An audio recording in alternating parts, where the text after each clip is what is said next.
네, 오늘은 지난번에 설명드린 그 거래량에 대해서 좀 설명을 드리도록 하겠습니다.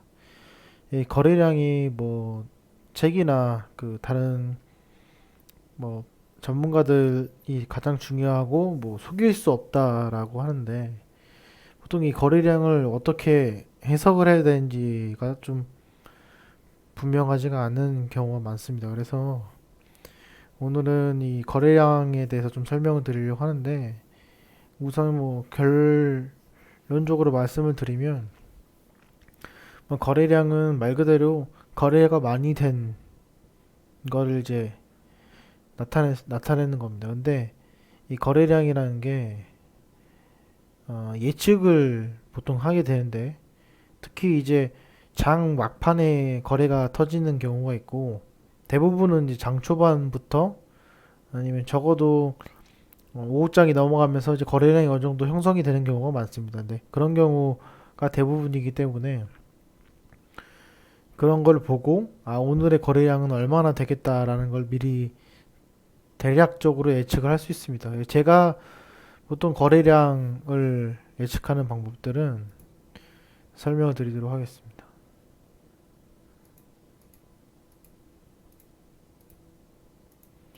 보통 거래량의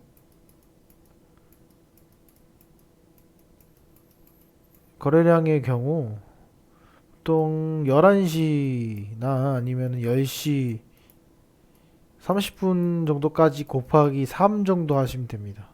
그러니까 예를 들면은 오늘 거래량이 지금 11시경에서 한 100만 주가 터진다 라고 했을 때 최소한 한 300만 주는 터질 수가 있다라고 가정을 합니다. 이거 이 왜 가정을 하냐면은 자 봅시다. 자 30분 단위로 보겠습니다. 자 오늘 이날 보십시오. 자 이거는 슈프리마라는 종목입니다. 자 이 전고점을 이제 기준으로 해놓고 이렇게 자 우리가 이 장대 양봉이 있었을 때 이 장대 양봉의 이 첫 부분을 돌파하는 시점이 거래량이 실리면서 돌파하냐 안 하냐를 결정하는 방법은 자 이렇게 미리 이제 이걸 확인해 놓고서는 그 결과적으로 봤을 때는 이 거래량이 당연히 터지고 장대 양봉인 거 알지만은 이걸 장중에 보시게 되면요. 11월 6일입니다. 1월 6일입니다. 자,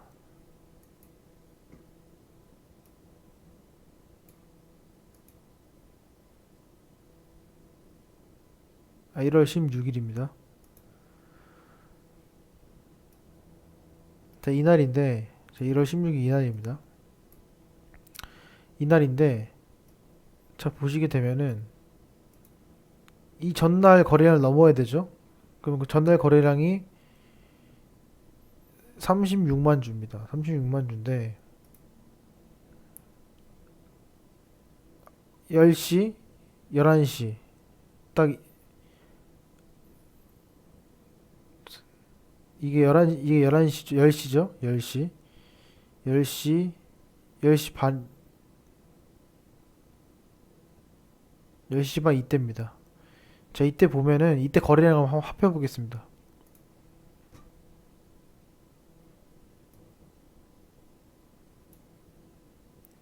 자, 6만 주, 이거 60분 봉입니다. 6만 주, 15만 주. 그럼 이 두 개 합치면 얼마죠? 21만 주입니다. 그러니까 11시까지 21만 주가 터졌어요. 그러면 21만 주 곱하기 최소 3 하면은 최소 63만 주가 터진다. 라고 가정을 했을 때, 자, 이날 터진 게 76만 주입니다. 그러니까 적어도 64만 주면은 전날 거래량에 훨씬 상회하는 거를 알 수 있으니까, 이때 거래량을 확인해서 비교를 해보면은 언제 매수를 할 수가 있다? 보통 이 두 번째 봉, 이쪽 부분에서 이미 전날 이 전고점을 돌파하는 이 시점에서 이건 오늘 거래량이 터지는구나라는 걸 미리 알 수가 있습니다. 그러니까 이걸 가지고 매수를 보통 하는 겁니다. 이 거래량이 이래서 중요한 것이, 이 돌파를 하더라도 거래량이 실려야 되는데 그 거래량 실린 거 어떻게 하냐? 장 초반에 미리 전날에 전고점 또는 의미 있는 가격대에 돌파하는 그 시점에 거래량을 확인을 하고, 그 거래량이 내가 지금 확인한 돌파되려는 그 시점 10시면 10시, 11시면 11시 그 시점에 곱하기 3을 했을 때 전고점에 돌파할 수 있는 그 거래량보다 상회하는 정도의 수준이라 하면은 과감하게 배팅이 들어가도 크게 물릴 일이 없다고 저는 확신을 하고 있습니다. 이런 방식으로 하는 거고, 좀 더 그 미리 대응을 하고 싶다 하면은 보통 10시 반에 4배 정도 하시면 됩니다. 10시 반으로 다시 한번 확인해 보겠습니다. 이날인데 30분 봉으로 했을 때 10시 반 이때죠. 그러면 어, 거래량이 34,000주, 29,000주, 63,000주입니다. 계산하겠습니다. 63,000주,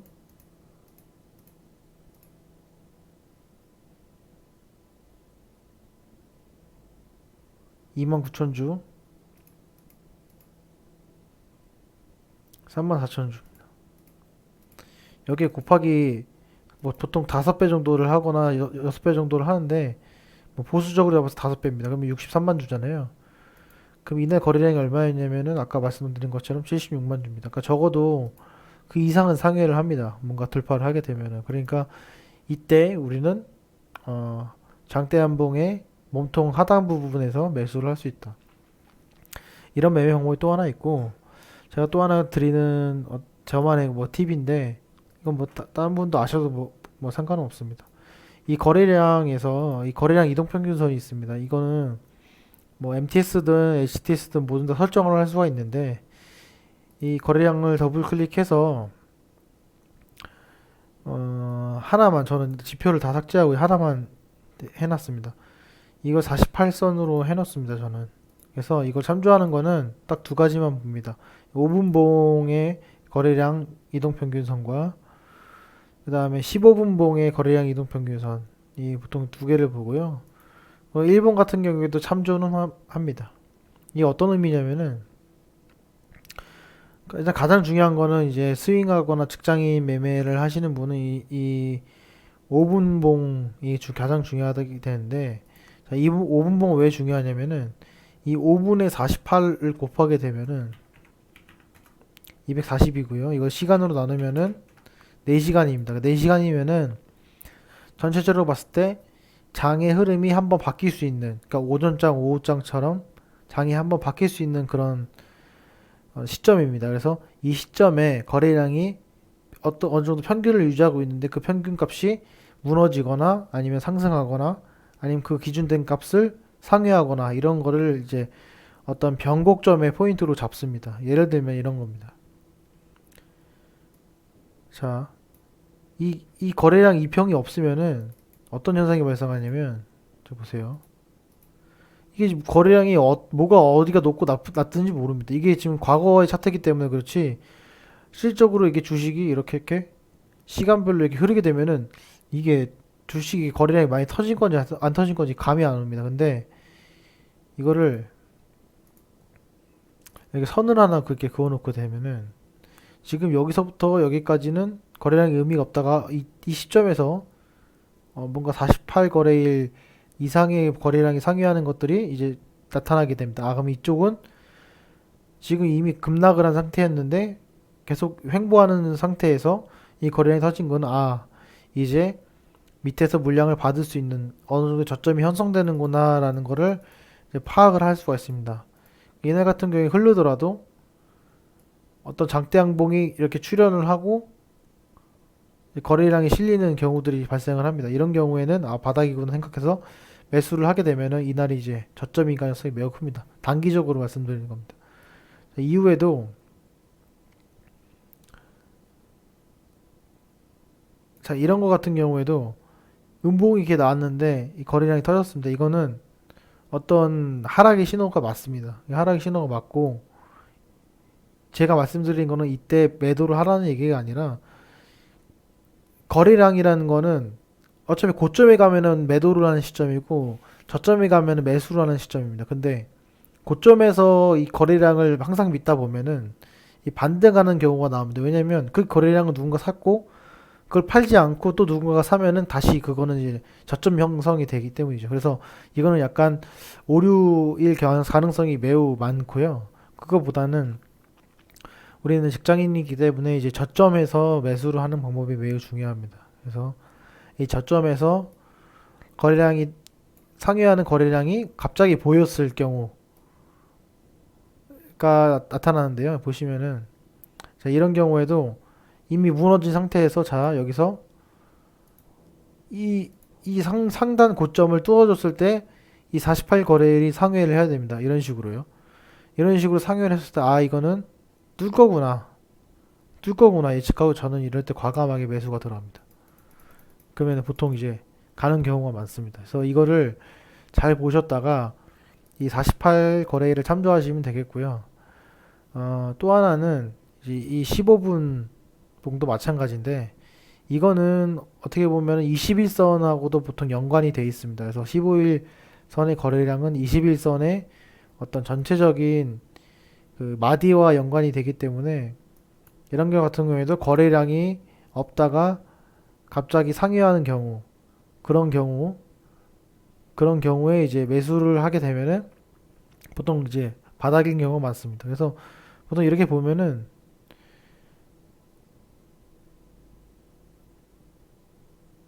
이 저점 같은 경우에 거래량이 없는 이런 양봉 같은 경우에 매수하시면 안 되고요. 뭐 이런 거 같은 경우에 매수해서 충분히 메리트가 있습니다. 왜냐면 사실 뭐 이게 다시 무너졌다 하더라도 금방 다시 회복을 합니다. 이런 경우가 있고 다음 이제 설명드릴 거는 지금 잘 보시는 분들은 아시겠지만은 다른 종목입니다. 자, 좀 확대하겠습니다.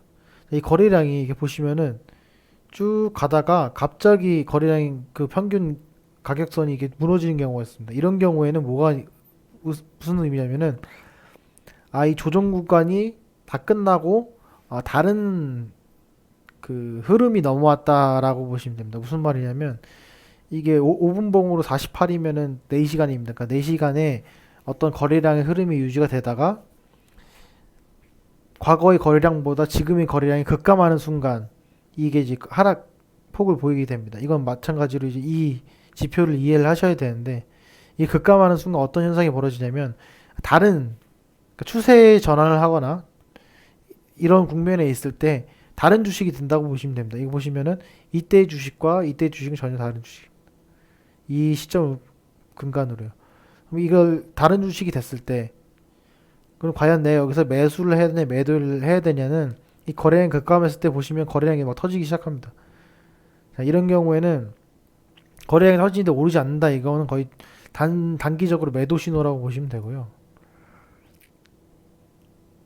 쭉 보셨을 때, 자, 여기서 이제 이렇게 거래량이 많다가 거래량이 없이 이렇게 아래로 급락하는 경우 이 전체적인 매수가는 유지를 하되 이 거래량이 없어지면서 갑자기 이 시점에서 지금 보시면 아시겠지만은 거래량이 바뀌는 걸 알 수 있습니다. 자, 다시 보여드리겠습니다. 자, 이런 거 보이시죠? 갑자기 여기서 이제 이게 기울기가 떨어집니다.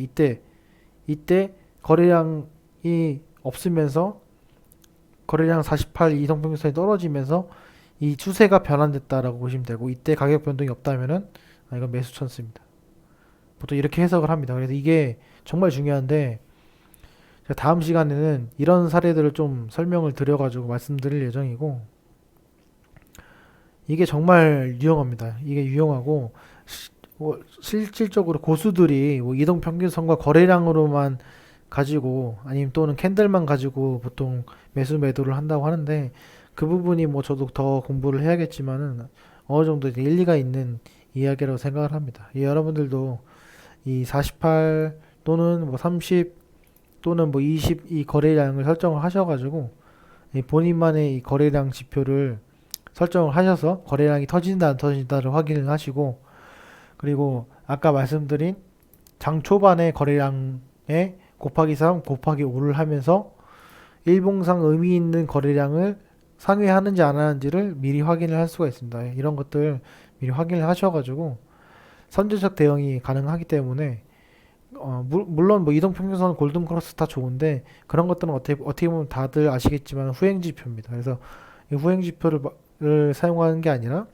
거래량의 초기 거래량을 확인한 다음에 그거를 배수를 곱해서 금일 거래량을 확인하는 것이 어떻게 보면 가장 빠른 선제 대응이라 할 수 있습니다.